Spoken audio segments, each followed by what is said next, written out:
Yo, what's good? Welcome back to In My House. Today's guest is my good friend SIHK, who's also the label manager at Barong Family, and he's a super producer with over a decade of experience under his belt. He's made everything from hip hop, trap, trance, hardcore, and hard dance.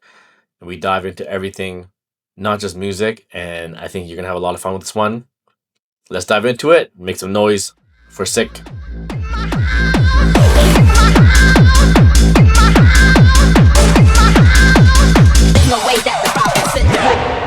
Yo, Ricky, what's going on?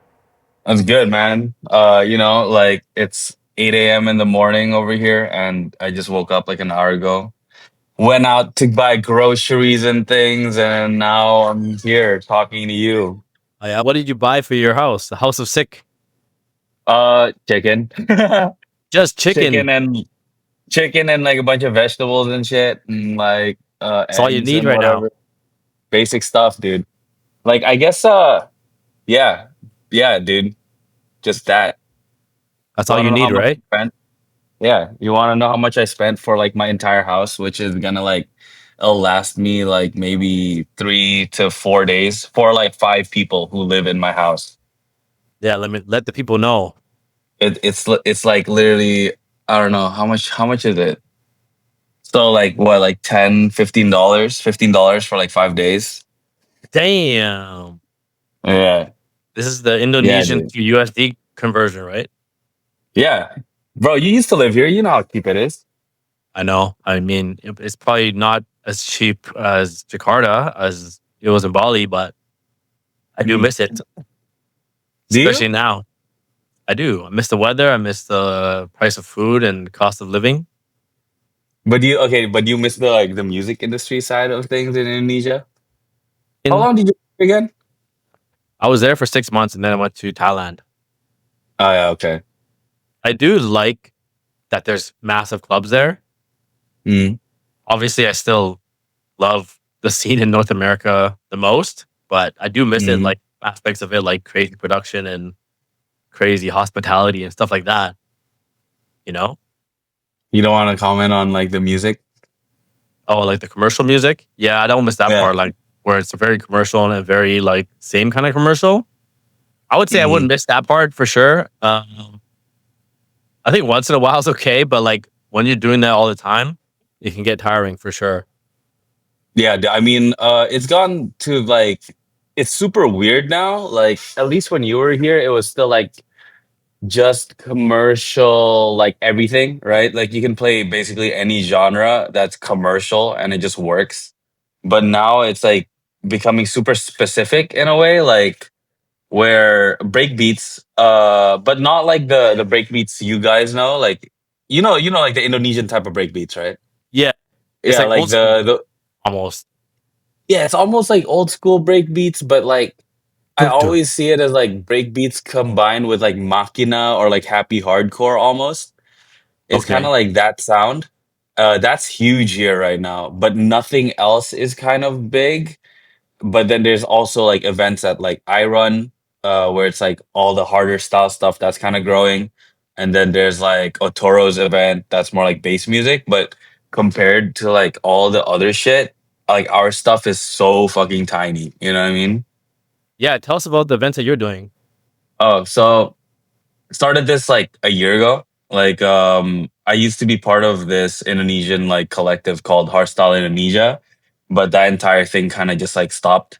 So then me and this hard techno guy, we made an event called Give It To Me Harder. And it's like kind of a combination of like hardstyle, hardcore, and hard techno because I kind of see all of that the same thing. Like It's on no the matter how same. much how yeah, exactly. Like no matter how much people are like, yeah, it's totally different. Like, no, to me it's like hard techno, a lot of hard techno now kind of just sounds like early hard style or early hardcore. Except for like the Sharan's stuff, that's completely different. But like, yeah, so we just decided like why are we separating these two things? Like the market is so small here. We should just like combine it. So then we just ended up doing that from last year. And yeah, so we just kind of did that and it's been growing. We did like a couple festival stage takeovers. Like we did one We were supposed to do the first one a couple or like a month ago, but then this fucking festival was associated with like a company that we really don't want to be involved with, and we're like, you know what, like we're pulling out of this festival. So then we just did our first festival stage takeover um like last Sunday, which was like a Nice. couple days ago. Yeah, and then we're gonna do another one uh in the end of October. Nice. A lot of people? Yeah. Yeah, like the one on Sunday, I would like they put us on like this really small stage that's like supposed to like just kind of entertain the walkway between the big stages, you know what I mean? But then we ended up like kind of gathering such a massive crowd, and yeah, so like it worked out really well, I guess. So hopefully next year if we're doing the same festival again, we actually get like a bigger stage.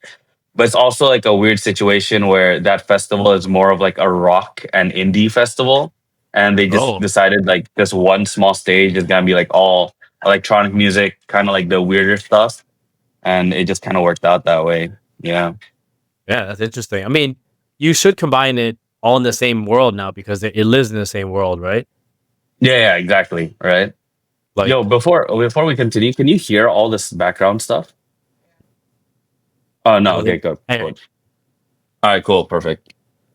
yeah, like that, all that stuff lives in that world now. Like, even some people call it like Gen Z hard techno.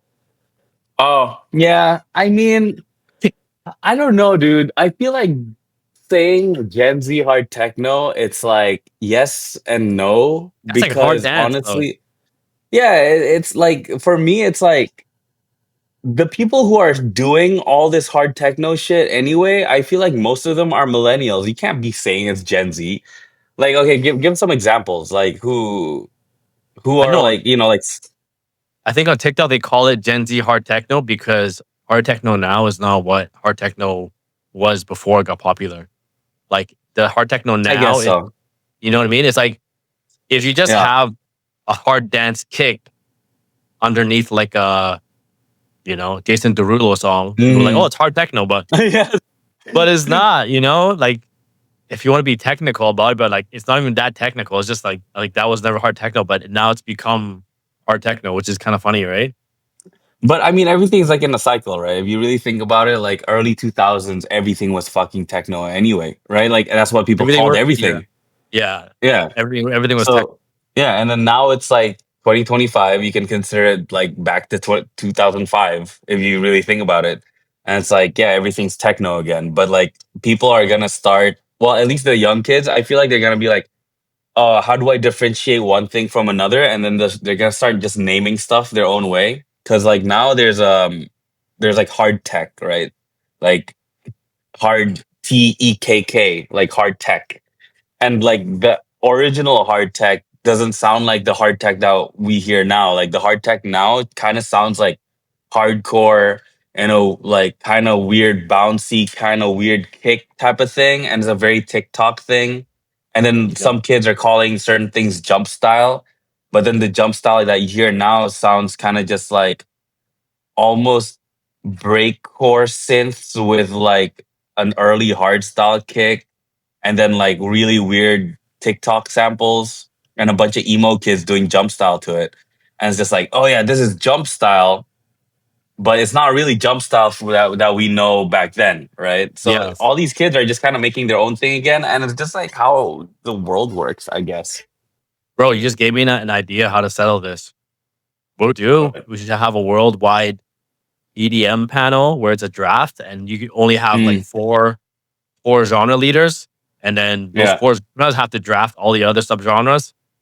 You know what I mean? Well, what do you no? What do you mean? So it's like if it's broken up, like say if you break it up into like techno, house, Yeah, drum and bass, and yeah. bass music. So that those are the only four you can have, Okay. and you'd be like, someone's on the whoever's like the techno leader, be like, I'll Yeah. take, you know, whatever kind of techno there is. I but then like you could even simplify it. I always simplify things even further. You know what I mean? Like to me, there's only two branches. There's four to the floor and broken beats, right? Four Yeah, to the floor meaning like house, techno, and anything four to the floor. And then you have broken beats, which is like break beats, drum and bass, dubstep, that type of shit. Like Jersey, I would even say Jersey kind of falls into that broken beats type of thing. Anything that's not four on the floor would go into that category. And then Yeah, exactly. tech house has to get claimed by either house or techno. I mean, tech house is house, right? It is house. Okay. Yeah, it's like I don't know. It's the same thing with like speed house, right? What is speed house? Is it like hard dance? Is it house music? Is it just sped up? How? Like I mean, you're one of the Actually, first people to do it, right? So how do you define it? when Beatport reached out to me to have it on Beatport as a subgenre, they actually asked me if they if I want it under electro house or if I want it under hard dance.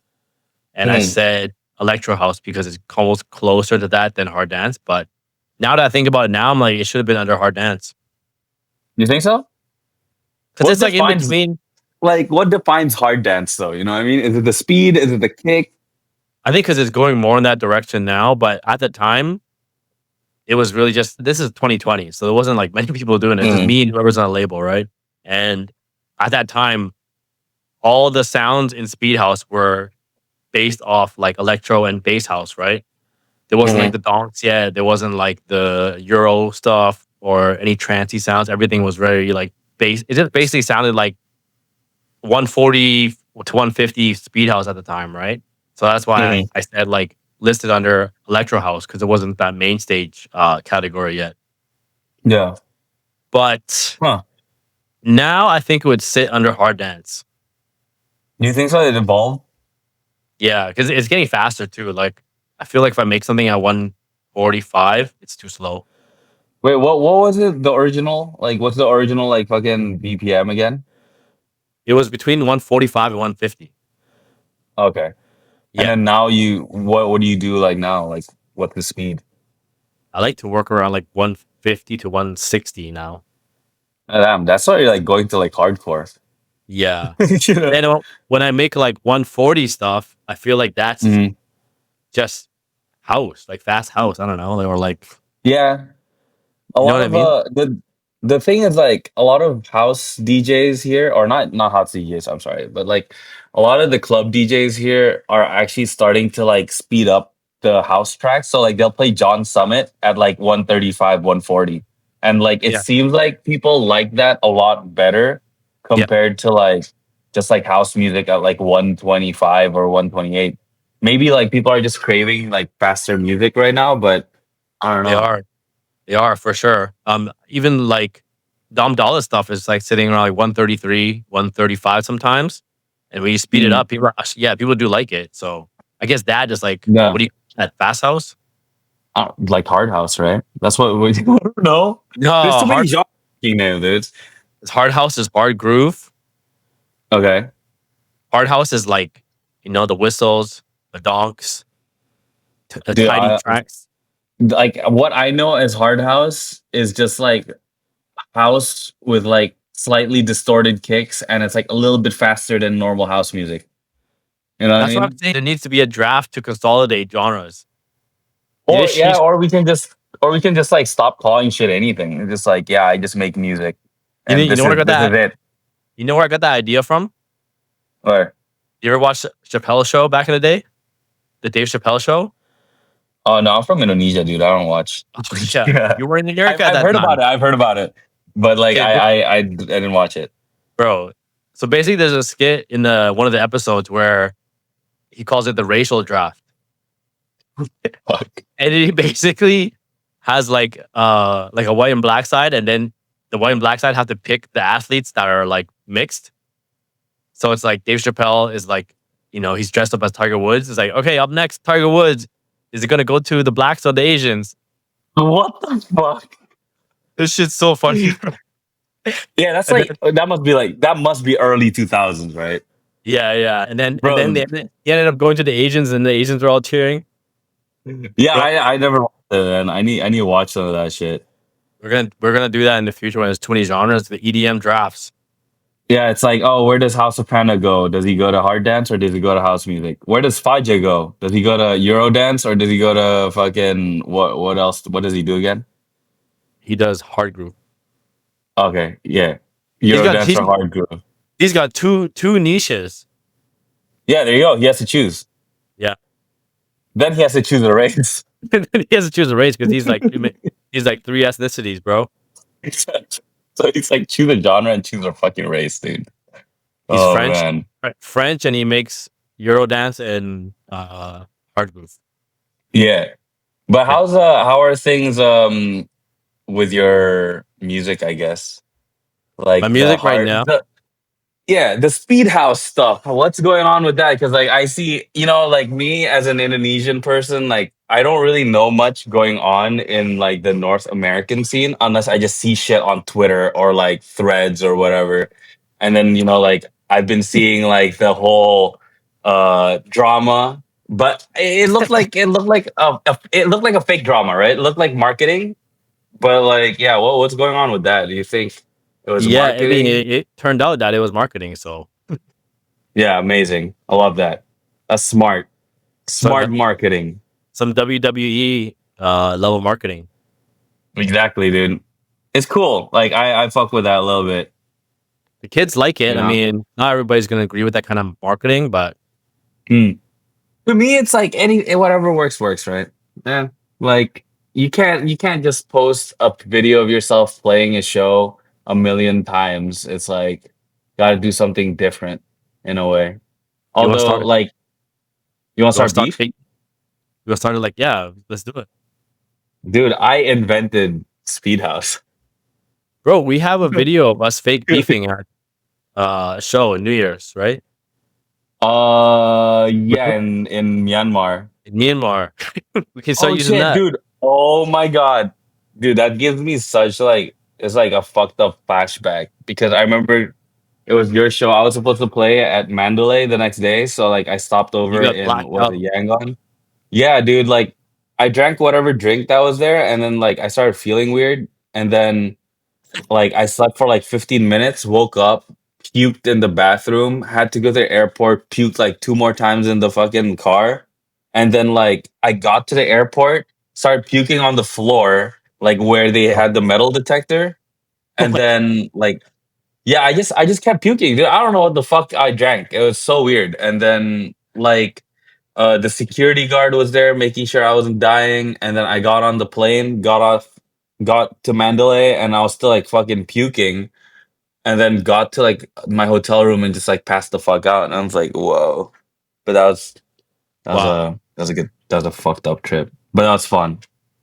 Whoever's Yeah. listening, you're gonna be a touring DJ. Don't do that. No, dude, but I don't know what I drank. I just drank like one glass of this thing.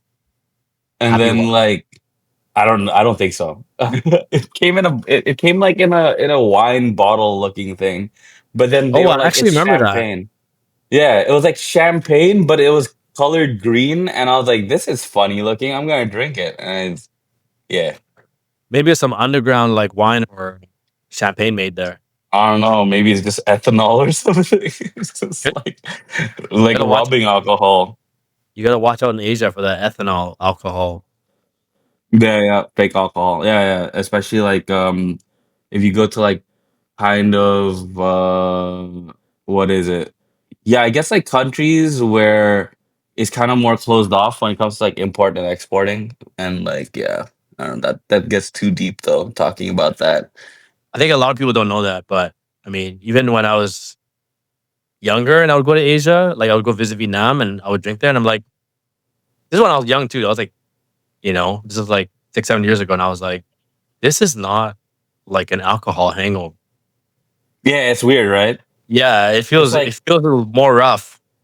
yeah, yeah, like there's also some places in Indonesia, like the smaller cities for sure. Like when you go to like a club and then like so a lot of people don't understand like alcohol in Indonesia is so fucking expensive, dude. Like because the tax is insane. And it's like if you go to a club and if you can get a bottle for like a nice bottle, not like a local brand like a Grey Goose or whatever, and then Yeah, suddenly it's only like $60 to $70 for a bottle, that just doesn't make sense in Indonesia. So if you see the prices, it's like that, and it's like that's definitely fake. And like I've drank some in other cities, and I'm just like what the fuck? It like tastes different. And then like the next morning, it's more like a hangover where like the back of your brain fucking hurts. You know what I mean? yeah, Yeah. it's horrible. Yeah, dude. But you don't drink no more, right? I Or still? have I do, but it's more like I'll have like a drink like once or twice a month. You know what I That's mean? good. That's Just good. because like I don't really see the point of drinking, like especially like I mean back then when I didn't play that many shows, whenever I did play a show, I'm like, okay, kind of want to drink. It's gonna be fun. But now that I'm playing a little bit more shows and I'm running my events, especially my own events, like I don't drink at my own events because like I'm there to kind of like handle things, even though I'm also playing the show. But there's like a lot of background stuff that I have to handle, right? So I don't drink anything during that. And then when I feel like I'm in a place where just unfamiliar, like for example, like I was at EDC this year. I don't think I drank at all there just because I felt so unfamiliar with the place and I'm just kind of like I felt weird. So yeah, I just kind of stayed sober. That was fun though. Yeah, you were there. Yes, we were there together. Yeah, yeah, yeah. That was I fun. forgot. Yeah, But that was you the first also time. you don't just run events, you also run a label. Yeah, yeah, yeah. Barong family. How did you get that job? Uh, like I hide Jim and Nils in a fucking basement. I'm like, give me the job. No, I'm just kidding. No, it started out like so. I got into Barong Family 2017, right? Something I think it was 2017. I had my first EP, and I was just kind of just like an artist on the label. And I think one day, not one day. What am I even saying? Yeah, I was in Amsterdam, and then that was like the first AD I was like, fuck, I can't fucking talk right now, dude. It's all good.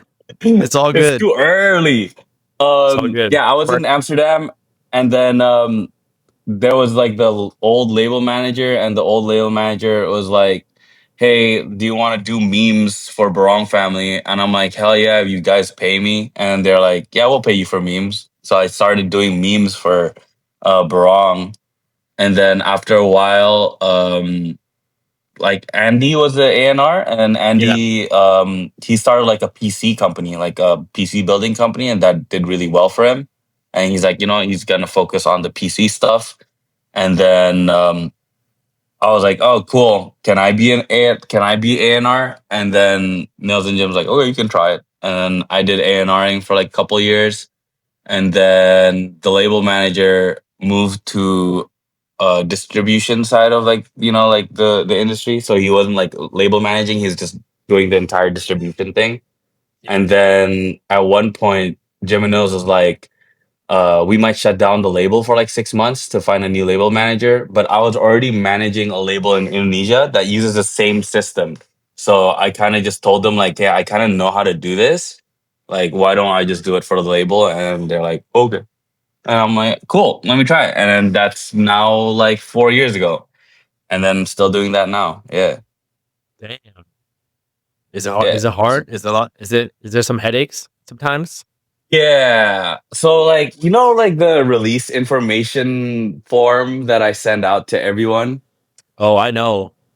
Yeah. So some artists like yourself, I'm sorry. like I send this out like a month before because like usually a month or like a month and a half before I need a release, like because you need to upload the tracks like Yes. a bit before the release date so you can pitch everything. And then I send it out, and then people won't get back to me with the like information. Like they'll get back to me like 2 weeks before release, and they're like, "Oh, here's the form." I'm like, "Great, now we're like too late to pitch," and or the headaches could be like there is a section on the form that says like put anything written, like anything said in the track to be like written there, and some people don't put that in, or they use samples that they don't know what the samples are saying. Mostly it's like Yeah. those Portuguese samples. And then they just leave it blank. And I'm like, dude, I literally can't fucking upload the track without the lyrics because Yeah. like just like Virgin Music, they just require you to have the lyrics to just make sure it's like explicit or not. Yeah. That's yeah. It's mostly that. And then or like if an artist just revises their like artwork like a million times, That's also a headache because like Barong used to only do like 4 to 5 releases a month. It's like only Fridays, and then now we're doing like sometimes Mondays, Wednesdays, and Fridays. So it can be like up to like 14 to 16 tracks a month. And it's like, okay, we have Damn. like yeah, we have like 4 people on the art team. But if one artist is like just revising their artwork constantly, it's like, okay, cool. We have other shit to like kind of finish, and that can be a headache. But yeah, generally not really, I guess. Yeah, But yeah. I'm saying it. It's like, oh yeah, it's not that bad, but I just made it sound terrible. You're saying that now. I feel the pressure sometimes. Okay. Yeah, you Brett. I'm Oh just my god. dropping names who Oh who my god. don't do it. I didn't think Uh, I didn't think I'd be like the worst one, but no, no, you're not the worst one. The worst one's Brett. Brett yeah, never, probably. Brett never filled it out. You He's know just why? like he's just Because why? I master his songs too. Oh, yeah. There you go. There you go. It's He'll your hit me fault up. that he's like he's like a week out from release. He's like, I gotta change the master mic. And I'm just like, God, okay. Bro, he'll hit me up and he's like, "Yo, can you finish this master today? I need submitted today." I'm like, "What the fuck, bro?" Like, Yeah. Well, yeah, there you go. That's the thing. that's not me. I get Yeah. it in at least 2 weeks before. Yeah, you get it 2 weeks before, but I mean like you should be getting it in like a month before. Yeah, like But I mean it's weird. It's weird. Like, the whole Spotify thing, like it doesn't um matter anymore. they it's like they tell you like to pitch like 6 weeks before, right? To get into playlists. But then like sometimes we pitch like if there's some like last minute release, and then we pitch like 1 week before. Sometimes it still gets into the playlist. So I'm kind of like, is there Oh, actually any rules to this? Like, what the that fuck? that is true. Actually, I had one I submitted 2 weeks in, and I still got on the Friday play Yeah, yeah, all, exactly. all So the way it's kind down. of like, yeah. So it's like, does it actually matter? But then in the same time, okay, let's talk about like this playlisting stuff, right?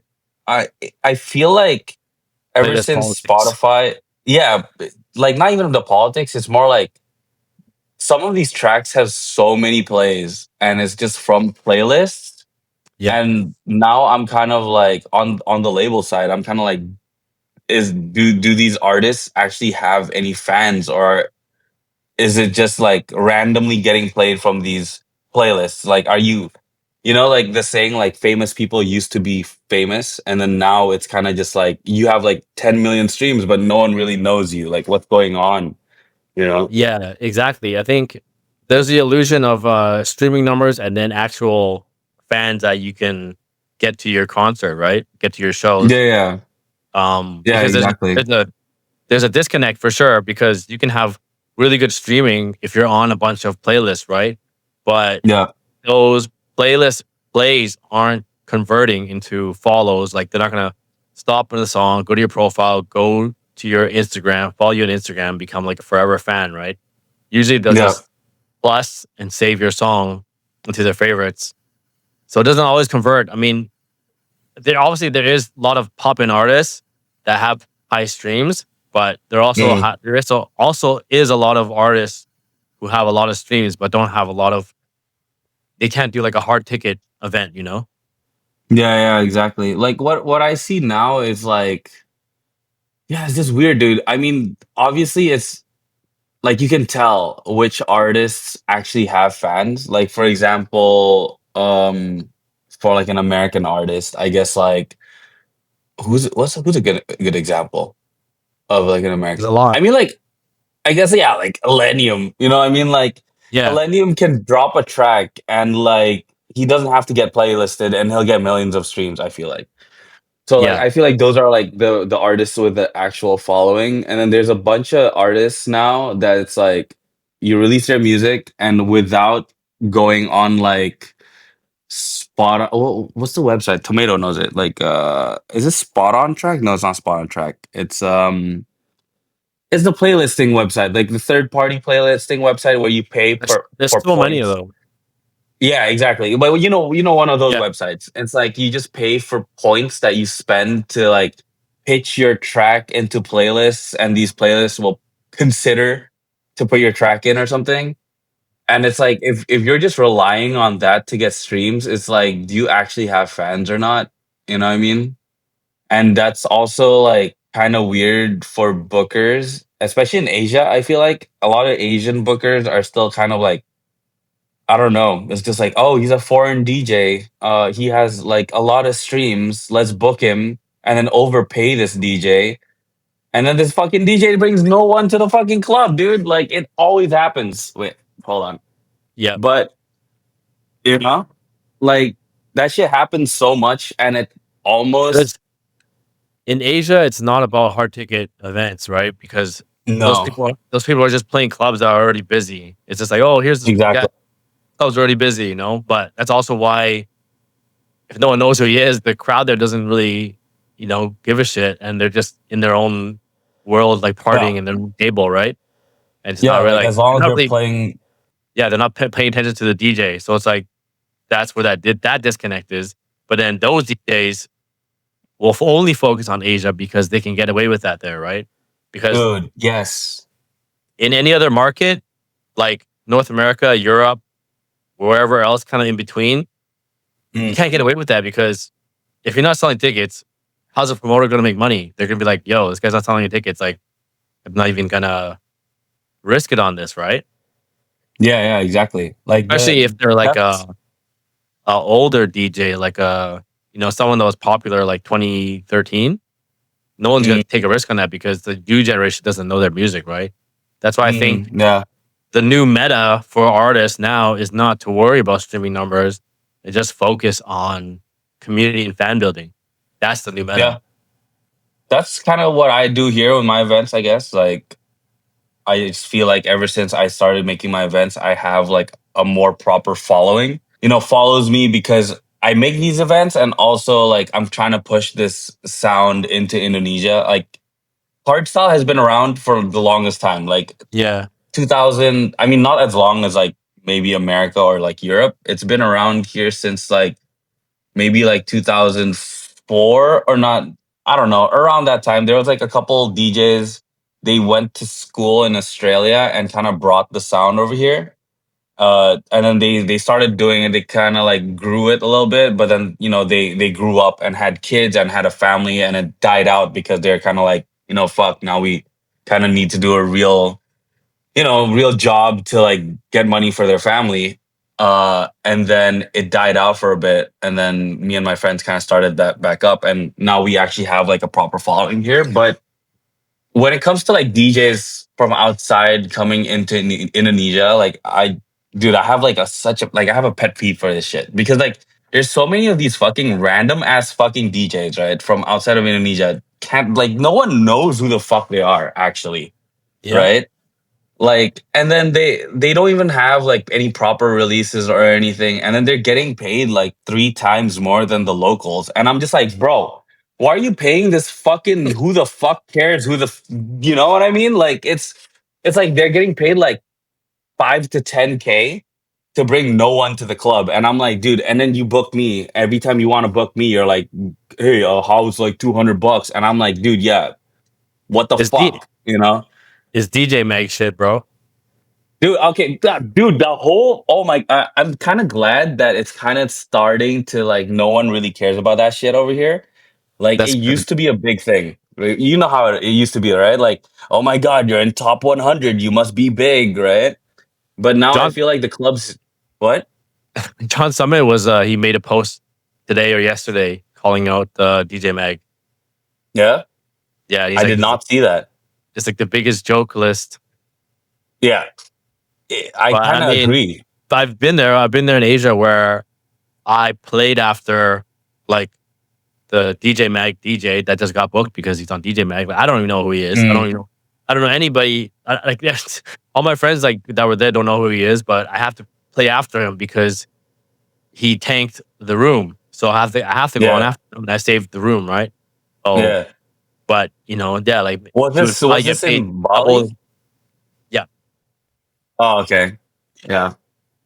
but Yeah. I mean, he got paid more than me, obviously. But I had to come save the night. But like I'm Yeah. saying, the think the what's the word? Like the facade of like DJ Mag is like falling even harder, you know?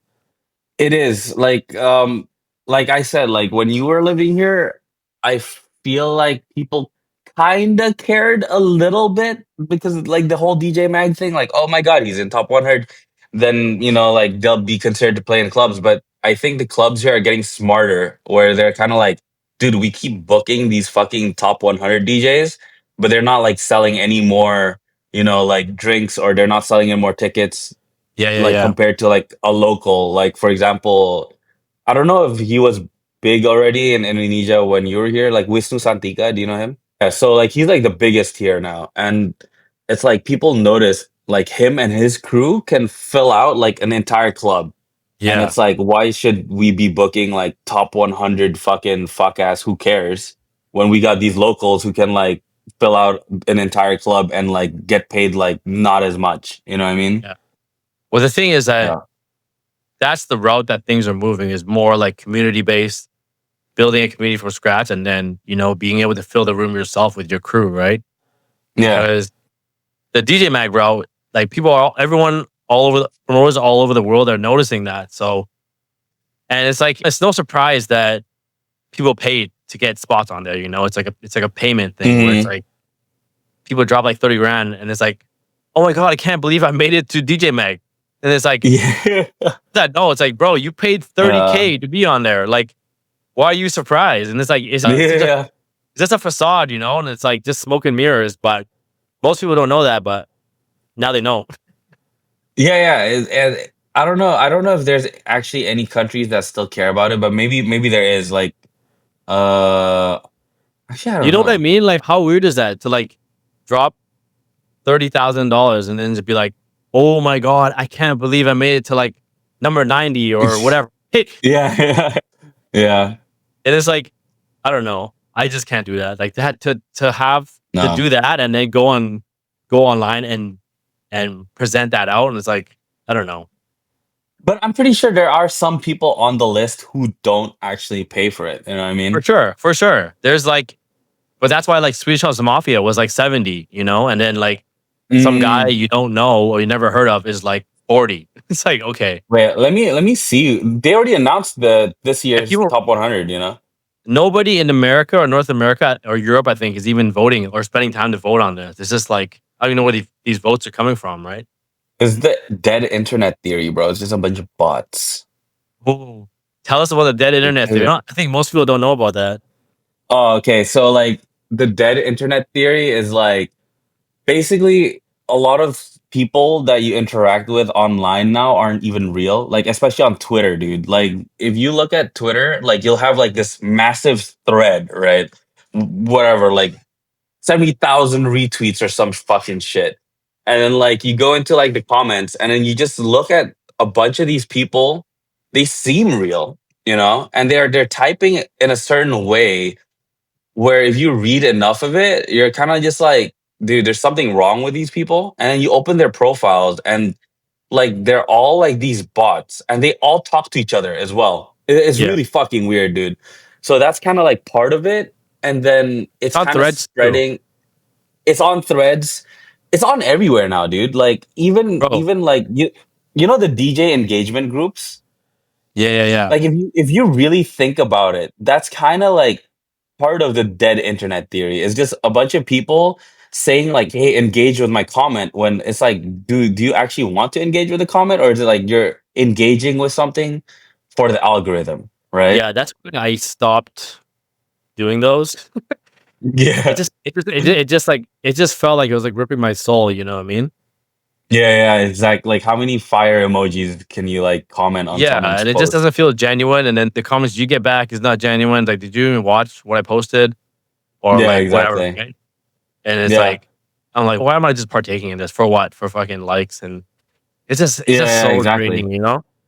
Like if you Yeah, if you make a proper fan base, people are gonna engage with your shit anyway. You know what I mean? yeah, I think that's the way to go. Is just build like a real fan base, even if it's like starting from two people. You know, Yeah, build it exactly. from build it from two people. Like my channel is only like 206 people or something like that, but it started from zero. You know, But those Yeah. people, like my ride or dies, that will always share my stuff and share my music and buy my tickets. So I think that's the way to Yeah. go. But Yeah. I don't know. But I think everything is changing because even on Threads, I did notice that too. That there's a lot of bots because mm, there's just so much like advice and like because it's Thread. It's only Threads on Threads. Like people give me advice on shit, and then I click on their profile and I'm like, oh, let's see what they look like on Instagram. And I go to their Instagram and Instagram's like empty. And I'm like, what the fuck? I'm like, this is bot. mm, And there's so many of those for any kind of like topic, like either it's like mm. uh health or wellness or DJ advice or travel advice. I'm like, there's so many bots on here. But I'm pretty Dude, sure with the rate of I AI, we're gonna hit yeah. like 95% dead internet, in like a couple of years. I And then already feel like it's there, dude. Like like Meta was rolling out these fucking AI accounts, right?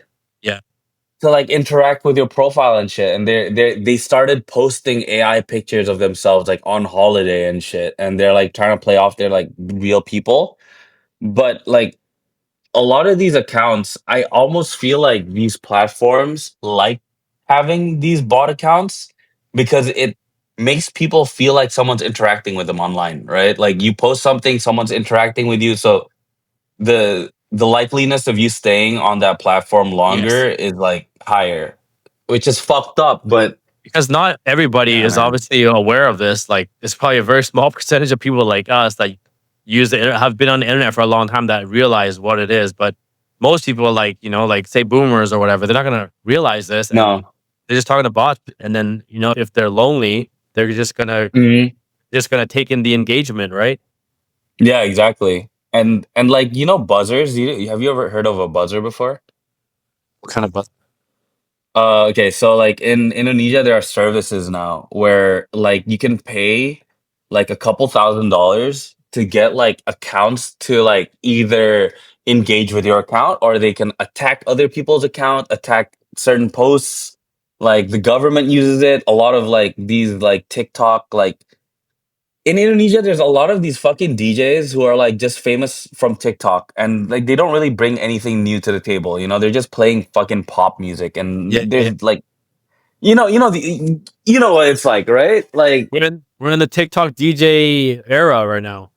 yeah, exactly. So like they don't really make any music. They don't really play anything new. They're just playing like kind of whatever's popping off on TikTok. So there is a DJ here whose name is very similar to yours, by the way. But Also, he has a panda as his name. Yeah, whatever. But like what? I don't like this guy. I Yeah, got but like that beat, bro.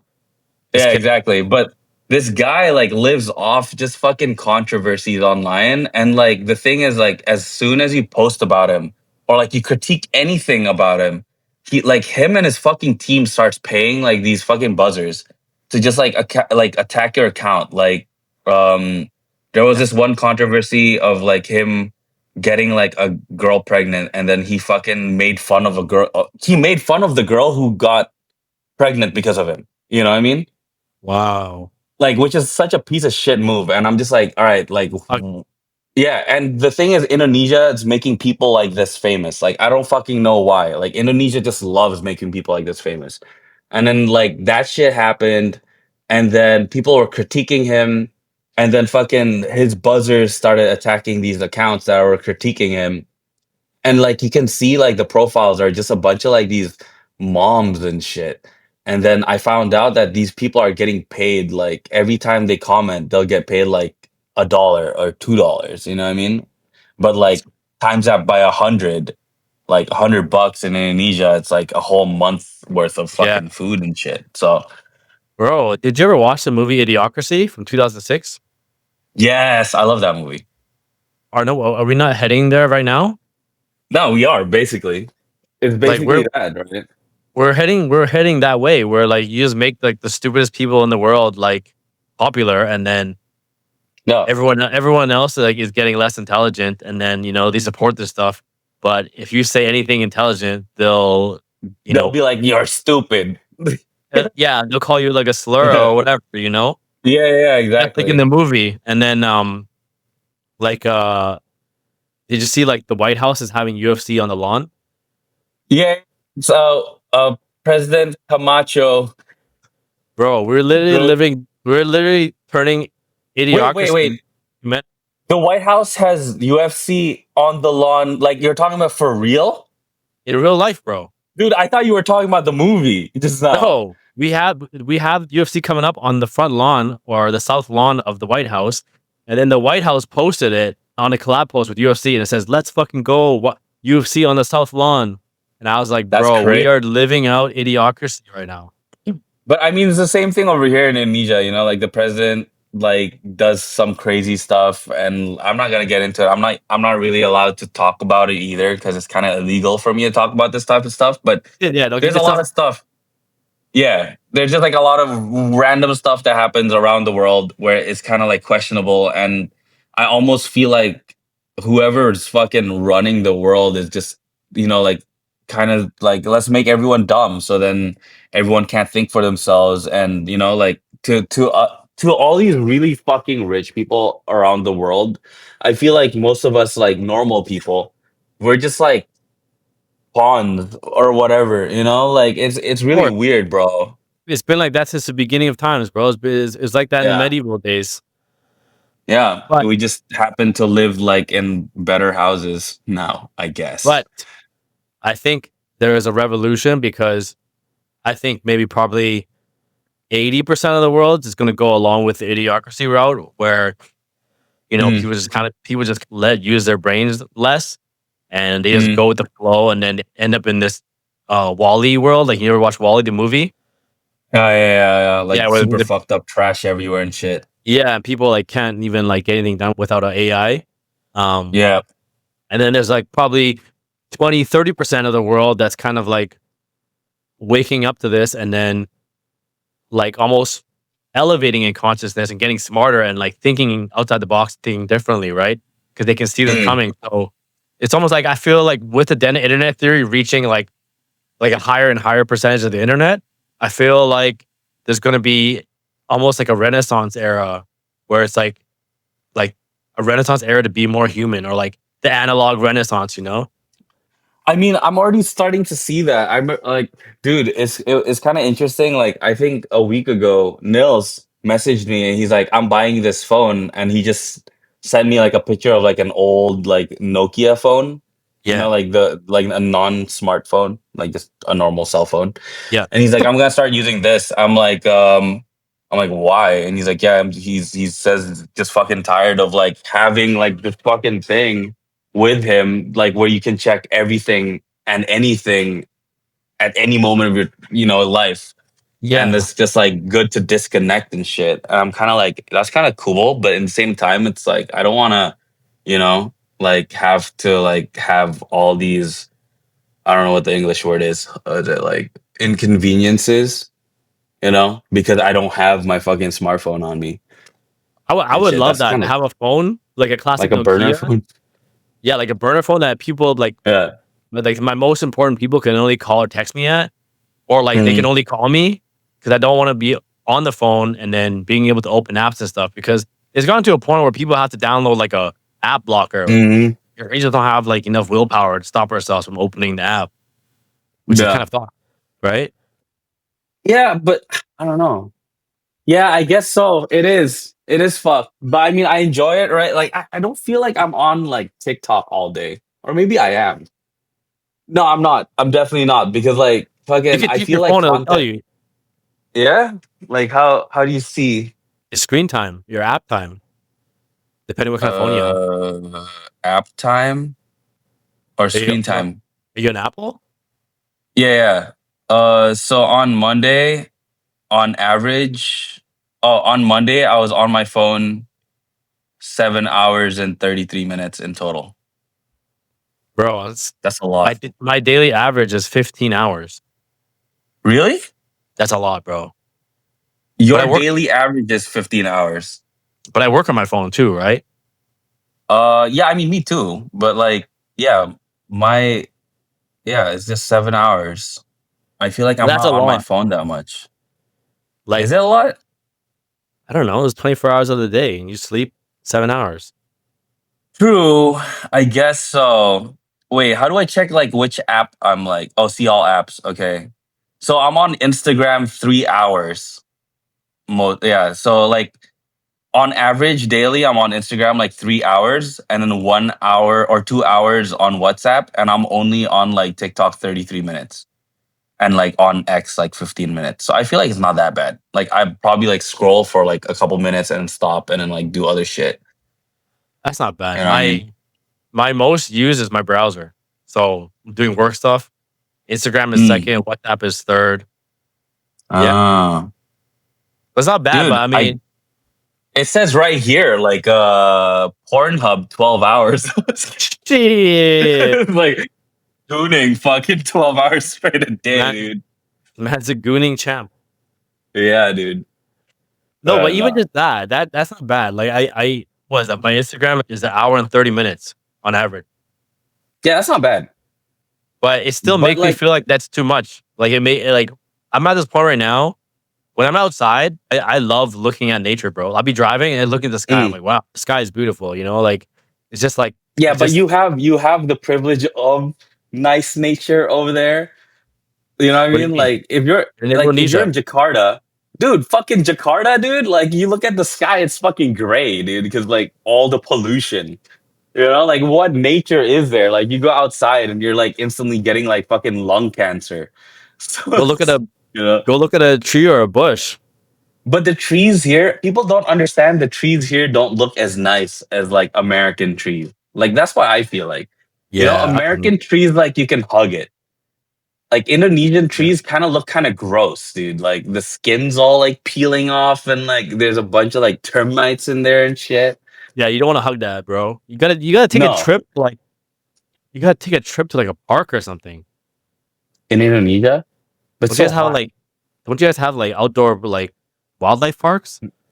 No, yeah, I mean if I drive like 5 hours away from the city, but You like have in like general, not really, you know what I mean? you have like Komodo dragons and stuff there. Yeah, I have to pick a flight then. I have to take like a fucking 3 4 hour flight to go to that island. Like if Jakarta in itself, it's like this weird dystopian fucking place where it's like air pollution, traffic, a lot of weird people, and just roads that don't make sense. You've been here, man. You know how it is. Yes. Well, I mean that's one of the reasons why I wanted to come back to Canada because I just love being near nature. Yeah, I mean, if I had a choice, I'd want to live in near nature as well because I lived in Seattle and that was super nice. Yeah, Seattle's nice. Yeah. But yeah, I don't know. I feel like the world's just going. We have two paths right now. Either Mm, cities are gonna get more dystopian, or yeah. somehow we're gonna reach some kind of utopia. So it's like this. Yeah. What do you feel I like is gonna come mean, first? I feel like like I always believe that nature will balance itself. So right now, I feel like the earth is probably like kind of feeling like there's too many fucking humans and like the humans are just kind of destroying this place. So that's why I kind of feel like there's this weird natural thing happening where humans are just starting to like not want to populate anymore in a way. You know what I mean? You don't have a population crisis. Yeah, like I feel like people are just gonna like stop having kids, and then we're gonna have a population crisis, and then everyone's just gonna be like, then you're gonna start taking up less resources from the earth because there's less people, and then it'll get to the point where it's like everything's chaotic because like there's not enough people to do this and that and this and that, and then goes back to like the fucking Stone Age again or some Well, shit. if we don't have enough people, that's because we have AI that can take over so many different tasks, right? That yeah, but then bro, the big corporations are not just gonna allow AI to just do shit for us for free, right? This goes What do you back mean? to It's gonna be like cheaper than human labor for yeah, them but to. then humans don't have jobs, and then like then what?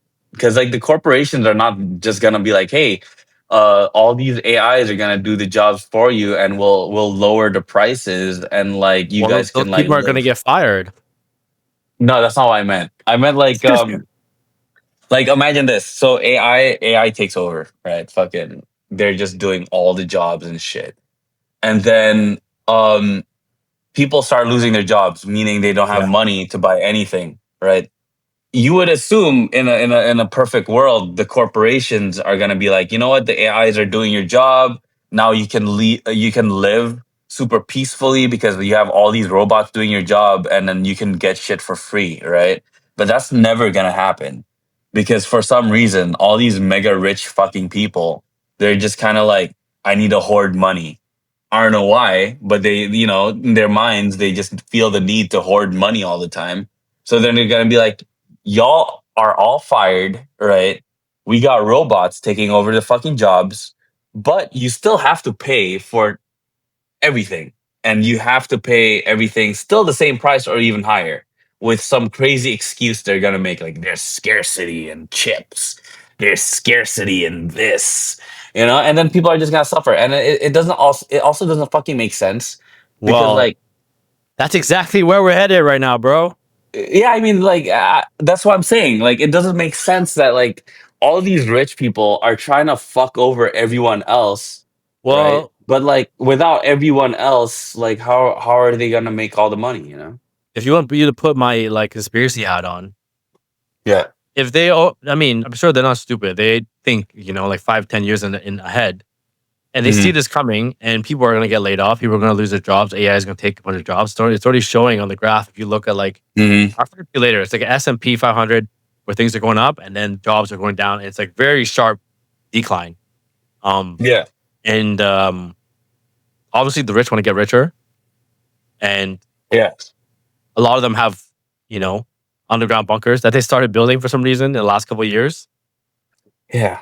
But So I you don't know what get I'm, it. but you know what I mean? Like, Like, I mean, no, I know what you mean, but I just don't get why, bro. Like, I don't understand what's going on in these rich people's heads. Like, how many fucking $1 million do you need in your life, really? Right? Like, if you break it down, like this is why I always tell like people, like, because you can I get don't. away in like a bunker while society is like, fending off for itself if it collapses. And, you don't want to be a part of that because, you have the fucking bunker somewhere. But Because if but it's you're, collapsing because of them. You know what I mean? yeah, but I mean, they probably don't feel any guilty about it, right? Yeah, but I don't know, man. It just goes back to the philosophy is how much money do you actually need in life, right? Like if I break it down, if I wanted to buy a house in Indonesia, right? Like a decent house in US dollars is like 100,000 US dollars. Like you can get like a 3 bedroom house like this, a hundred Yeah. thousand US dollars. And then per week, I really only need around $20 for food. And then like gas and whatever, like all the other luxury shit, it doesn't matter to me, right? So like you don't really need that much money to like live a decent life. And if everyone kind of adopted this fucking philosophy of like I don't need to hoard money, then fucking everyone can live kind of peacefully and like in an equal kind of Yeah. like nice form, you know what I mean? But it doesn't work like that because, I mean, you can even see it in dance music. The more money you have, the more you can do and the more strings you can pull, right? So, Yeah. um, I I mean, feel like we're just brainwashed. We're just brainwashed to fucking if worship you this fucking nothingness. if you have more money, then you can put that into your events and do cooler stuff. But Yeah. yeah, that's a game we're playing right now, unfortunately, in this version of the simulator. Yeah. I mean, like, dude, the whole entire thing with Earth is just so contradictory. You know what I mean? It's Yeah. like you're saying like if you have more money, you can do more stuff with your events. Yes, that is true, but it is that way because these people that's renting out the equipment and whatever is trying to also hoard money. So everyone's just trying to fucking hoard money from each other. That's why everything's going up all the Yeah. fucking time. You know what I mean? I It just mean, doesn't make any fucking sense to me. this is kind of like the society that's been built upon for a long time. But what you want is a utopia world, which is Yeah. would be lovely. Let's see. I think we can. We either gonna have a utopia world when like AI really gets here, and we have like super intelligence, and we're not really like if we get to a point where where humans are not the superpowers of the world anymore, we hit like a singularity where we can't even surpass it or Mm. develop past it, and it's just self-sustaining, doing its thing, and Yeah. maybe it will decide the fate of like the planet and be like, you know what? I'm going to turn this into a utopia world. Like how much? Okay, but this AI shit, right? Like a lot of people are also like saying that this might just all be like a fad. You know what I mean? Like Fat maybe how? it won't develop to that point of like super intelligence and shit like that. Oh, Like bro, it's on the way there, I don't know, man. Like a lot of people were like kind of like the same with like the internet in general, right? Where it's just like, oh, the bro. whole like Look at what happened to the internet. that's The internet, true. the internet went from AOL and fucking chat groups to Yeah. emails to Google search, and now it runs people's lives. Like you literally, people live on the internet. People will sit and watch YouTube Shorts all day. Like short form content That is just true. takes over the entertainment. And if they don't have short form entertainment, the dopamine receptors are like, where's my fix? That is Where's my true.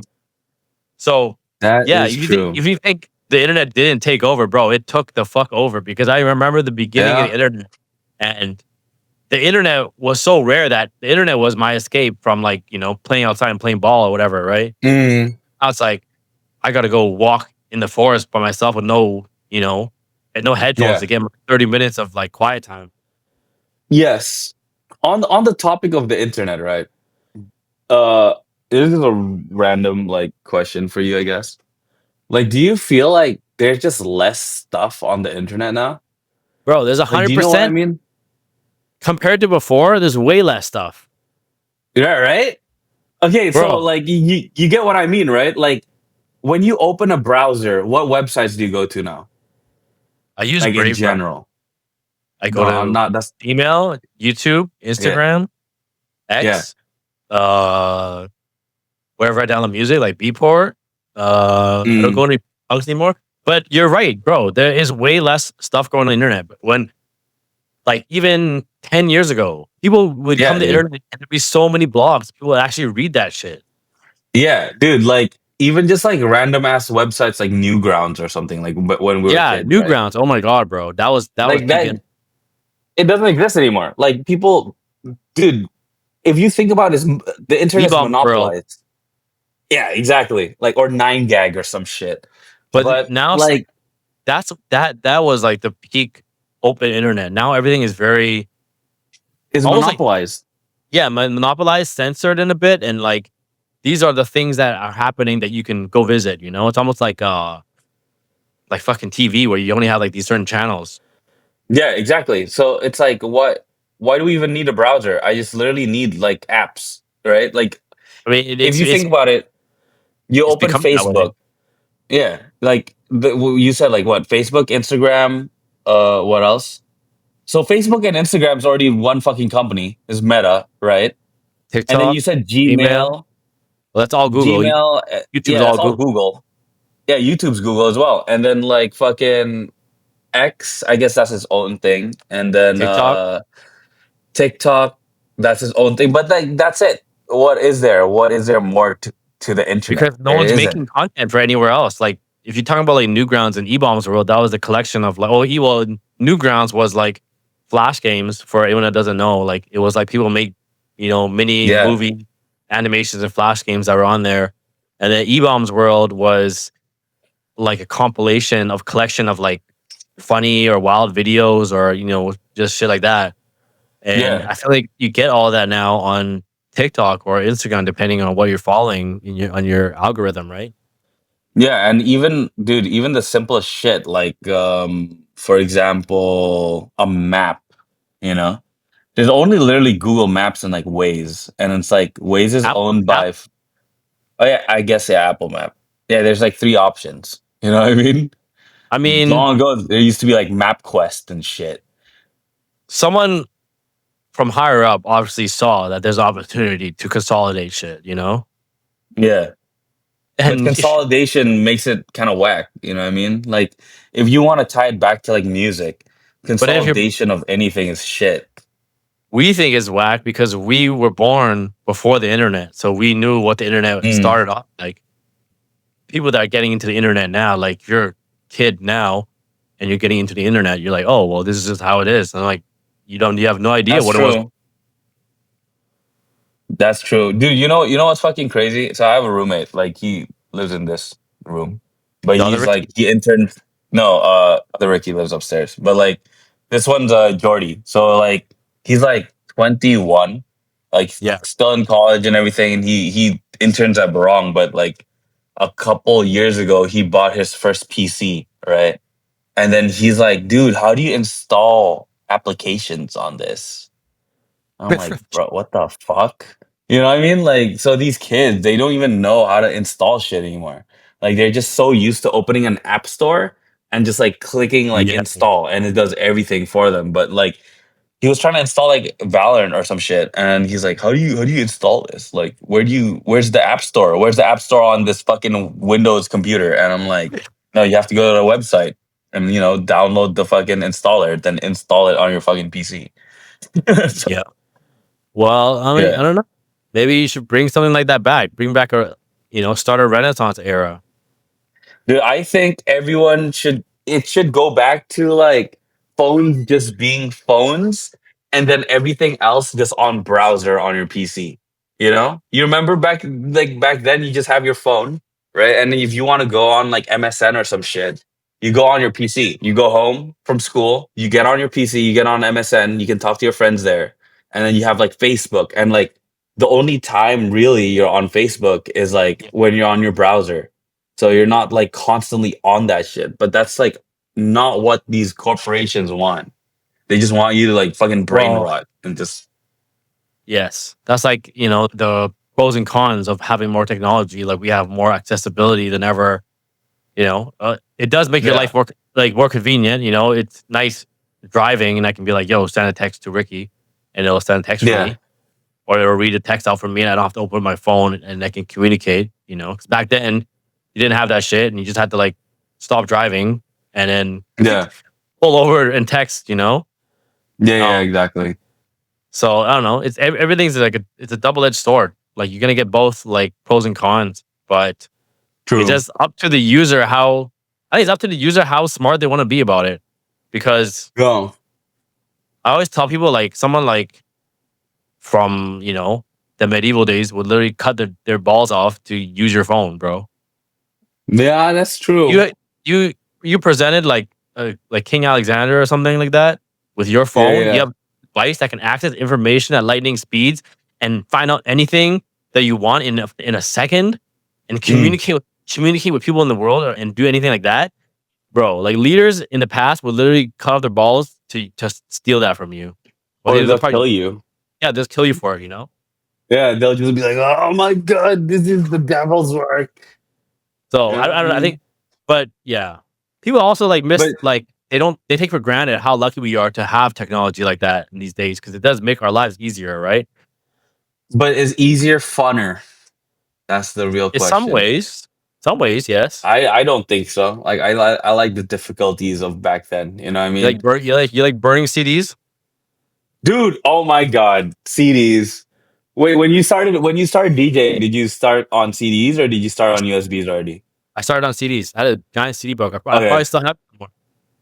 Yeah, like I used to start on I used to play on CDs and like I kind of miss that shit. Dude, like in general of like how hard it is to find music back then, I kind of miss it because now it's kind of I don't know, like how easy it is to find tracks just on Spotify and shit because you have like all the tracks in the world there now. And Every like generation is gonna have that guy, bro. yeah. You can be the vinyl guy of the vinyl guy of the 2000s. You can be the Uh CD guy of the 2020s, right? I could be the CD guy. I could be like, dude, you're not You know using what I mean? CDs. You're not a real DJ. Yeah, And you just show up and you just pull up with your, CDs. CDJ. But dude, the CDJs now don't even fucking take CDs anymore. Yeah, that's what I was saying. You just pull up with your CDJ 1000. You be like, you just after the DJ opens for you on his fresh 2000 Nexus, you just walk up there, or his fresh 3000 Nexus. You just walk up there and be like, yo, move this shit out of my way. And you plug in your, 1000s. That's true. We could do You, that. That'd be you know what I fun. mean? Because when I was Yeah. playing on 2000s, like when they first came out, some point of the night, there'd be a DJ who had to put his techniques on the table and then, move the CDJs out. Yeah, yeah, yeah, yeah, true. He's not using vinyl, but he's using Serato. So we'd have to move out the CDJs for his techniques. And then, so you'll be that Hey, guy now. You just pull up with your CJ 1000 MK3. Just the annoying dude. It's like, hey, I need my CDs, bro. I need my CDs. It doesn't even fucking change anything, really. You know what I mean? It's like the audio quality is kind of the same, bro. Like Yeah. No MP3, one, they're just all and then MP3s. no one can talk to you because you're like hardcore beat matching. Oh yeah, Or true, you're true, looking true. for a song. Do you even beat match anymore? I do Like as in like sometimes. manually beat match? Yeah. When I feel like I'm not, when I play my techno sets, yeah. If I'm Mm, doing my House of Panda set and I'm fast mixing, then I'll use sync. yeah. It just saves me so much Uh, time. And mm, I've had situations where like I just didn't get it right and it was just kind of janky. And I'm like, well, I don't like this. And like, who do I have to mm. prove? Oh, like I've been DJing for like over 10 years, not using Yeah, sync. dude. And I'm like, you know what? I'm gonna give myself a break Yeah, and I'll use sync. dude. Like I started using sync on 2000 Nexus 2s. And I was like, so I was so against it back then. I don't know why. Like, because I guess starting on CDs and everything, and then you start seeing people use sync, and you're kind of just like, what the fuck? Like, you're not I think even doing anything really. if you don't get too used to it, I think that's good. You Yeah, know, if you get too used to it and then there's an emergency where you have to be matched, you then you're actually fucked. have to beat match. Yeah, I mean, I still know how to beat match. Obviously, it's like a muscle memory thing, right? Like once you Yeah. know how to do it, you just fucking know how to do it. Yeah. But like, yeah, man, like I just use sync a lot now just because I've mixed pretty quickly. I feel like as like a hardcore DJ, I mix like a trap DJ. So like Yeah. hardcore generally you kind of play longer. Like from what I see, like a lot of hardcore DJs play like the majority of the track before mixing out, but I still kind of play in a way like how I would play like bass music. So Yeah. I only play really like 30 seconds to like almost a minute of a track, never more than that, just because I feel like I've just, you know, want to play fast. So like within an hour I play like 45 Yeah. to 50 tracks. I don't know, something like that. Power But mix. yeah, man.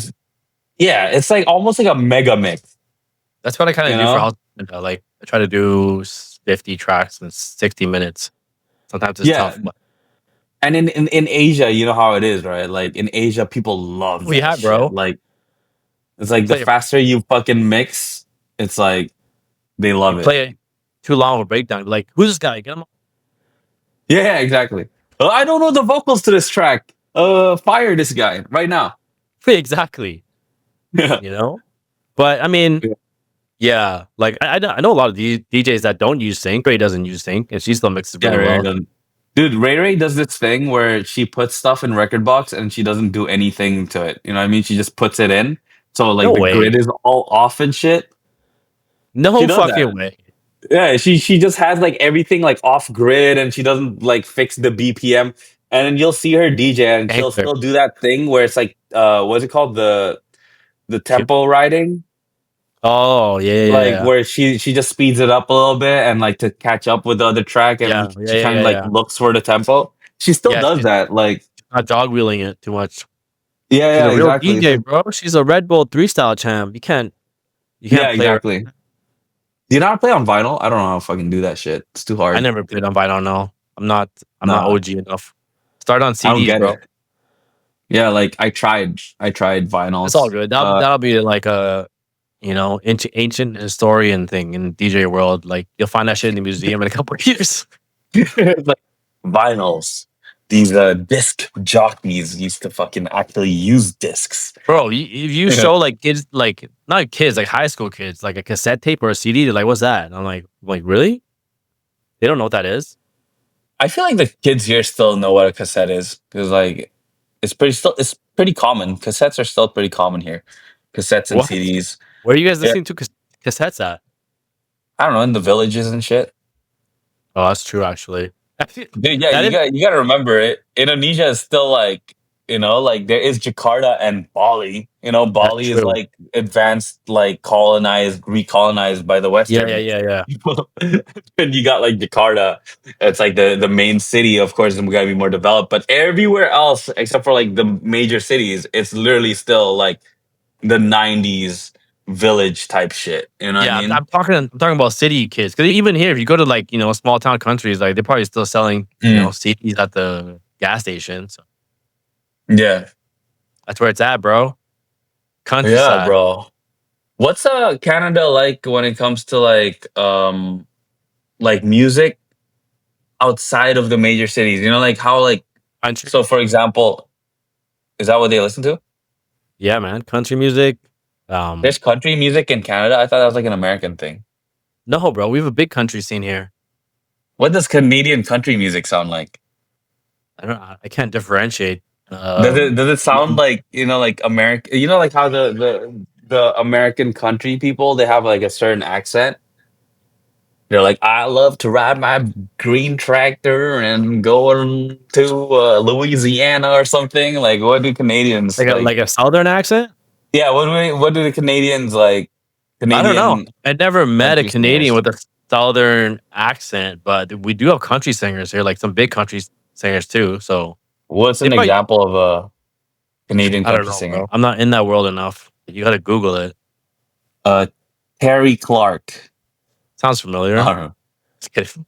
I don't know. I Yeah. like Okay. country music though, even though I don't know any really, I don't really know any singers. I don't mind listening to it. I don't know. I Country like music. I mean, there's a I like a little fucking twang. what's a fucking country singer that I only know really one country song, which is Big Green Tractor. And that's by Jason Aldean. But I think he's American. I fuck with that. I fuck with that type of music. Yeah, It's fun. I don't mind it. I like it. I can enjoy it. I like What's southern food. what's the what's the village electronic music of Canada? You know, like in Indonesia we got funk. Like a lot of outside of Indonesian people don't know this genre, but it's like basically breakcore. So like it's break beats, hardcore with like a mix of like really annoying high pitched synths, but I fuck with it. And We don't have yeah, electronic music that diverse in the countryside, bro. Like they don't listen to really? electronic music. They listen to like folk and country. No, but like I mean, like for example, in the Philippines, they got budo, right? Budot. Yeah, we don't You have know any this like genre? no. But I'm like I know what you're talking about. We don't have stuff like that. We have that in like Vietnam probably has that, but Yeah, like I Vina think in House.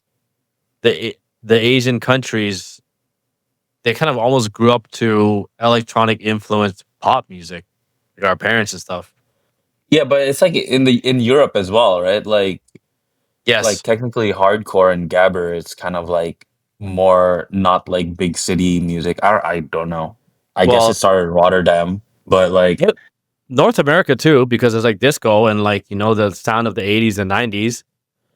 But it's not. I mean, that was like popular music. That wasn't like on some countryside shit. I guess Yeah. it's like what's the proper word for it? Like the I want to say like the ghetto side of electronic music, but then that sounds kind of wrong. Like It's like that's not the right. underground village. Yeah, like underground village music. Yeah. I don't know. I don't know how else to describe it. It's very prevalent in Asia, Yeah, Southeast Asia. yeah. Is Southeast it Asia. Yeah, but even? even in China, Manyao, Manyao in Yeah, yeah, yeah, Japan, yeah, yeah, they got yeah. like J-core. Yeah, I don't know. I feel like there is probably something in Canada, dude. Like you just have to No, explore bro. it. It's You just don't think so? folk and acoustic instruments, country. Moose step, Moose step, probably, bro. Some deer moose and step moose or and beaver core. some beavercore. They're probably making Yeah, some some yeah, tapping dude. and beats out there. Yeah, I mean they're chopping down trees, bro. What's more hardcore than that? Then they sometimes die when they down the trees. Did you know this? That beavers die sometimes from chopping down trees. Oh, Yeah, dude. Sometimes they like bite trees and then like the trees like crush their heads and then they die. Like what's so brutal? Like that's a fucking crazy way to go. Yeah, bro. maybe they chose that for the Some reincarnation. Their reincarnation, their incarnation. I mean, they wanted yeah, to be a I guess beaver. so. They wanted to be a beaver and experience that in this lifetime for a short bit. Do you believe in reincarnation? Oh yeah, bro. Yeah. Oh yeah. Yep. Wait, what's your belief system? You personally? My beliefs now are everything, bro. I don't know, spiritual. Hmm. But my parents Yeah. is like Buddhist, Taoist. Oh, same. Yeah, yeah. My parents are Buddhist as well. But like But my whole idea of reincarnation is completely different. Just because like my my mom's friend is like a Tibetan monk, and then like this one time I asked him like, "What the fuck is reincarnation? Like, is it when I die, do I turn into like a fucking fish or something?" And no, you don't. then like yeah, and it's like how he explained it is just like, oh, reincarnation is this thing where like energy doesn't really leave. So then like when you die, you're eaten by the worms, and then you're kind of part of the worms now, and then the worms get eaten by birds, you're kind of part of the birds now. So basically me and you we're like the same energy. So that's why we should be all like treating each other nicely because you're Yeah, just we're me. all You know what I mean? interconnected, bro. Exactly. So be nicer to me sometimes. All right, Dude, I am nice to you, bro. The fuck? bro. I release your music on Brong. That's already nice enough. I know. If you guys ever want to get on Barong, you got to get on Ricky's good side. So, um, Yeah. can't tell you how to do that, but if you can pick up some stuff in this podcast to Just get on his good side, it that's the way to get on dude, Barong family. honestly, a lot of people actually ask like what is Barong looking for? And I tell them like, dude, there isn't a specific genre anymore. Like the whole jungle terror type thing is so kind of in the past because like That's a long time ago, yeah, it was a long time ago. And like I feel like jungle terror as a genre kind of just developed into a shit ton of different genres. Like WeWack is doing that jungle terror sound, but like in bro. his own way. You know what I mean? When I was in Houston, my buddy, that's the promoter out there, he was playing Yellow Yeah, Claw mixtape from 2018 or something like that. yeah, Bro, those are so fire. They need to bring that shit back because I forgot about there's so many bangers back then. Like yeah. I not mean, not just Yellow Claw, but I'm talking about Barong family because yeah, yeah, like Luxor and mm, like the classic Moxie and Mike Cervello stuff. yeah. Like those are But like fucking banger. everyone kind of just moved on from that type of sound. I guess like even if you like listen to my first EP on Barong, it's like that kind of trappy jungle terry kind of thing where it goes Yeah. like trap and then it goes to a Moonbaton drop. Like that was like the thing, right? It just needs updated sounds. Like the sounds are probably old. Like you probably can't use those leads anymore, but Yeah, exactly. header like even just some of the Yeah. taglines are like dope in there, you know? Yeah, yeah. But it's like, yeah, if you want something released on Barong, it's like you need something unique in a way where it's like, okay, you're a tech house guy. Like, for example, a good example of an artist that I really like on Barong currently is Jimmy Ryder. So it's this guy who does like tech house, but how he framed it is like if WeWack made tech house, this is what it would sound like. That's like his original thing. And it just kind of Yeah. started working out. I'm like, dude, this guy has like his own sound. And then like another good example is you. You have like the whole speed house thing. And then like for another example, like Brett Allen.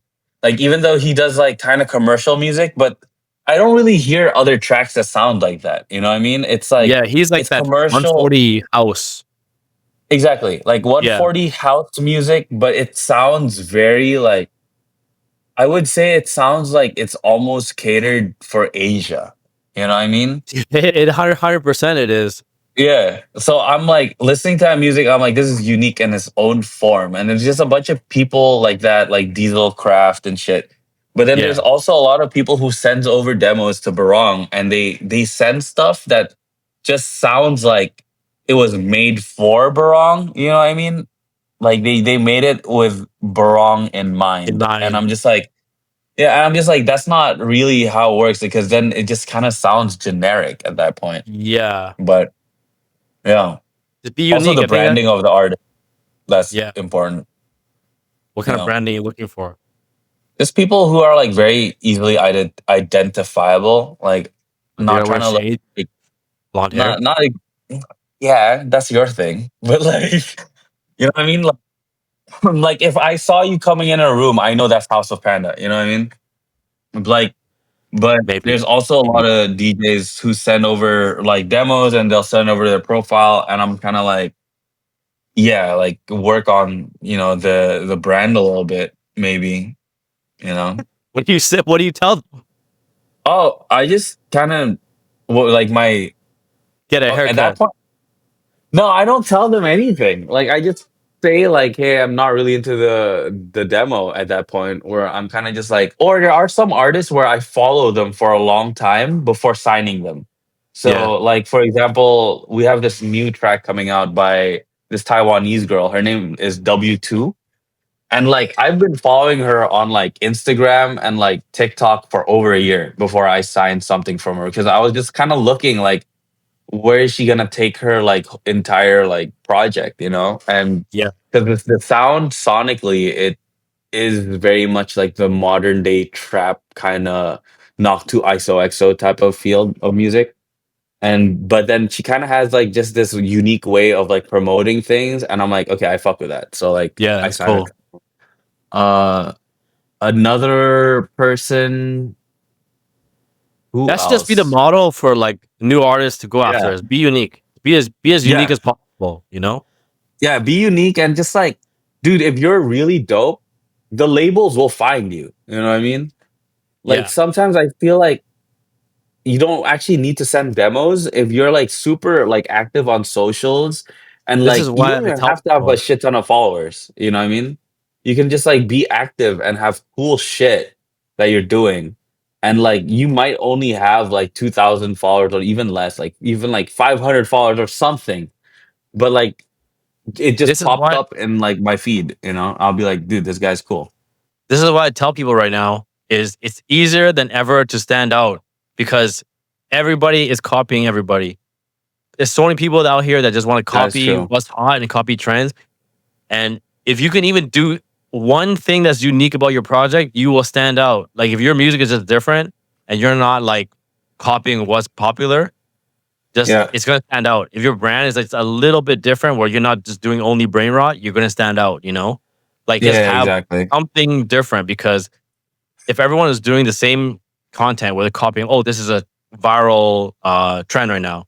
It takes some, Yeah. quick short form brain rot thing.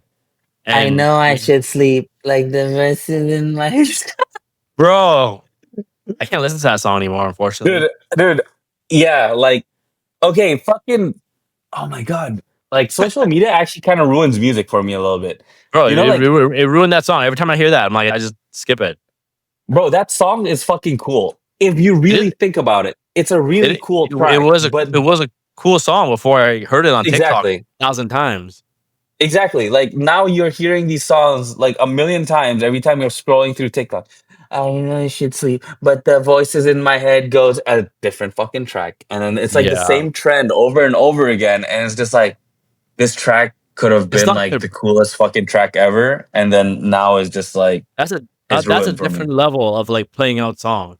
Like Yeah. back in the '90s, you would play out a song by playing it on the radio all the time. But those Hmm. songs now are still cool. You can listen to them. This is like Yeah. wearing them the fuck out. Where Yeah, exactly. if I hear voices in my head in like a live set, I'm skipping that shit. Like I'm Yeah, skipping yeah, that yeah. set. I'm like, no, Exactly. skip That that shit. and what else? What other tracks are kind of like too overplayed right now?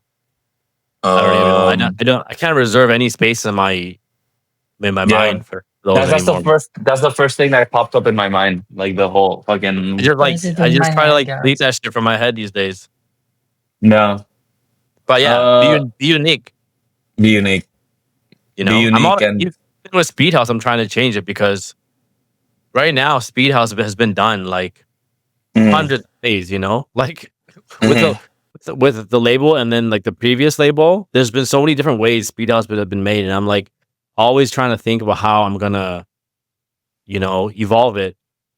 So Mhm. now what I'm really into now is just like trance kind of sounds, but also incorporating Speed House with hard techno and hard Yeah. dance because it has to evolve. Just makes sense, right? Yeah. I just keep making the Dude, like same build up and drops for how long am I gonna do that for, bro? I'm just gonna give like a quick tip, I guess, and I maybe we can kind of end it on this term of this quick tip. Um, like if you're an artist and you're like trying to make it big, right?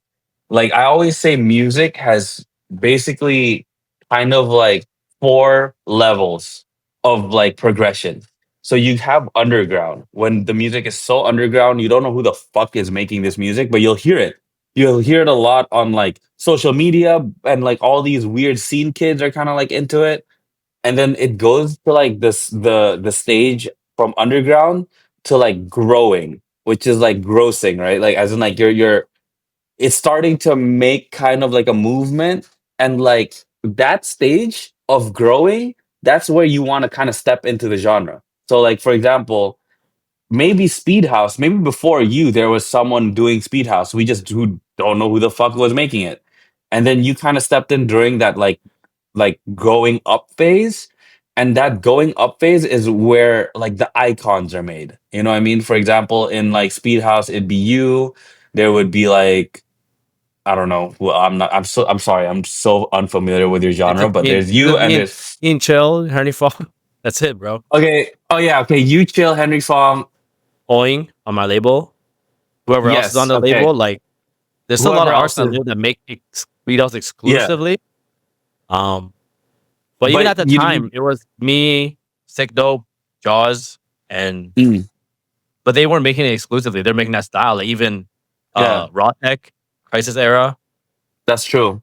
Okay, Yeah, so like the icons are made when the so we're on the second step, right? Like where it's like yeah, the genre is growing, and like there isn't really the icon yet, but like from that phase it goes to like the mainstream phase where it becomes kind of commercialized and the yeah. icons are made there. That's when you don't want to step into that genre. Like I get it, if you really love the genre, like go ahead, but like strategically it's like terrible, right? Why are you stepping into a genre where like the icons are made and the gates are closed? Like there is no way in anymore. And then from Or there the it niche even, genre. exactly. That's what, you Yeah, know what I mean, right? So like after that phase of being mainstream and huge, it goes to oversaturation or it evolves. Oversaturation could lead to like evolution or death, right? So for example, Big Room House, it was kind of like new, and then the icons are made, you got Martin Garrix, you got Showtex, whatever, and then at a certain point it got to like the oversaturation yep. section, and then that entire sound kind of died, but then also evolved now into big room techno, right? So if we're talking about current genres, Kind hard of. I tech, mean, yeah, but like hard techno is like, everyone wants to get into hard techno right now, for an example. But yeah. to me, hard techno is at the phase of like oversaturation in a way, It's, right? It's about to evolve into something different. But like right now is at the level of oversaturation. The fucking icons, the idols, the fucking celebrities are already made. You got the Sarah yeah, Landry's, you got the Nico Morenos. There isn't really any room to get into that. So yeah. like, speaking from a label side, if you're a new artist, find a niche that is still, you don't want to be the first one to do it either. Being the first one is like not actually a good thing sometimes, because being the first one means you have to pave the entire way. But like if Yes. you can find a genre on that second level where it's like it's there already, there are people who are making that music, but these people are not like the icons or the celebrities yet. You can kind of step into that genre and then commercialize it in a way to the point where like, the Yeah. mainstream likes it and then you become the icon. But that's just kind of like my tip as like a Yeah. label manager. Yeah, I feel you on that. I mean, like I was gonna say like the house and techno genres, like the main genres, those are always gonna be open because they've Mm. already been developed so much. Where well, people should kind of have this like, um, But within the house and techno thing, you have to choose a niche inside that as well. You know what I mean? So just be choose out. the niche. But I that think that's too open, you know? when those are so established already, you would just have to be good at songwriting, bro. You just have to write Yeah. hit. Like you gotta write vocal hits or you gotta write melodic hits that stand out. Yeah. because it's like you're not gonna revolutionize the genre again because it's already been done so many ways, right? Yeah, Um, exactly. but maybe that's like what people should do for hard techno. Maybe people should try to like if they can't evolutionize like evolve it, they should Yeah, maybe just start be yeah. having better songwriting for it and stick out that way, right? Right? Yeah, but I mean, it is evolving, dude. Things are evolving way too quickly nowadays. Actually, it's like crazy. Like we used to have like a whole 2 years of like percussive drop big room tracks, and then that was like cool for 2 years straight. And then now it's like every 6 months is like just a new thing, which is What's nice, what's the but new also thing kind of now? frustrating. I would say Hard the techno's not the new next thing anymore. no, it's not. The next Soft, things soft I techno, would if I were to like guess what's gonna be next, it would be either electro house. Electro house is definitely coming back. I think electro with house the whole is next, bro. yeah, it's like Nina Girachi kind of that type of stuff. Definitely, that's gonna make waves, and that whole like complextro sound But might come back. you're onto something by saying that in 2000, like early 2000s, everybody was calling everything techno because if everyone's Yeah, calling everything techno now, after that phase was 2008, which was electro and fidget electro. and Yeah, blog yeah, house. exactly. I'm So fucking ready that's for gonna that, be bro. the That's when thing. I first started raving. Yeah, I'm kind of excited for that as well. Like I'm kind of like, dude, if this stuff Like comes back, it's gonna be lit.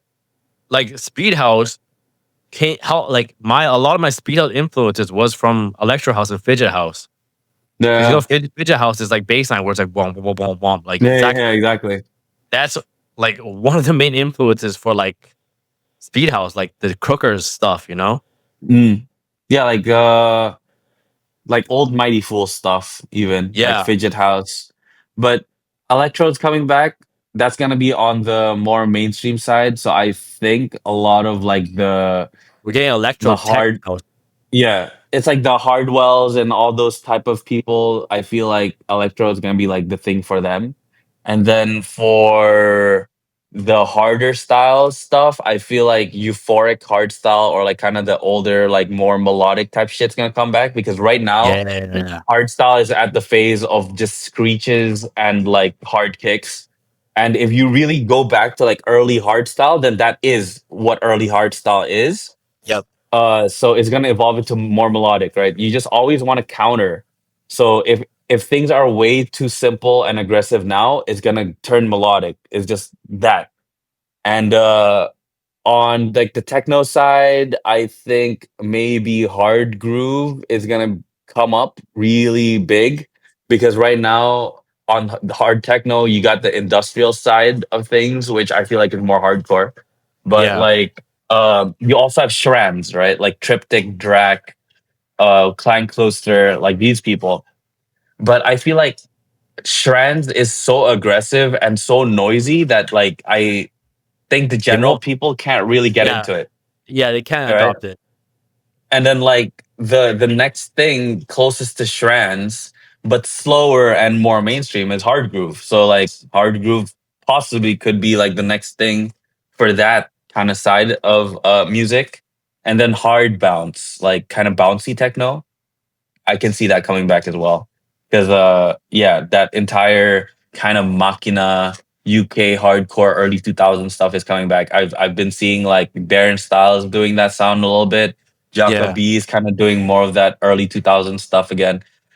So I mean, like it's really easy to like kind of predict patterns, right? Just whatever is happening now, it's probably already happened 10 years ago. You just kind of have to follow it again.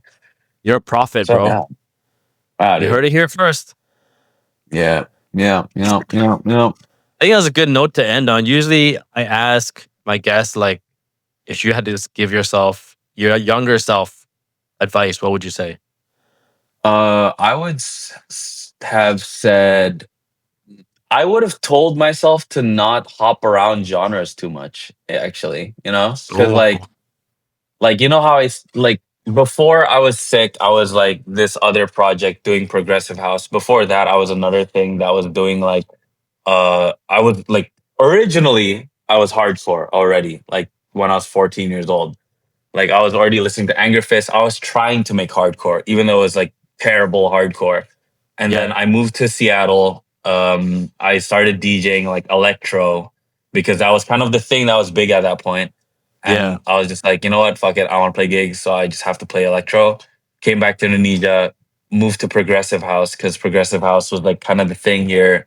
And then I started producing hip hop, and I produced for like Rich Brian, Nicki, like 88 Rising stuff.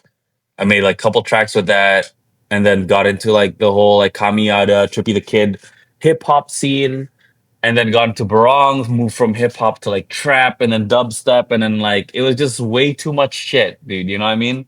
Like if I But you get have to stuck to experiment to one find out what thing, you like.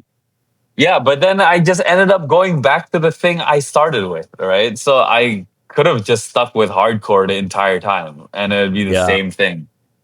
So yeah, It's that like would be that my advice. sometimes. No. Yeah, I feel you. Yeah. And I You master guess one. I don't know what else. Yeah, that's it, I think.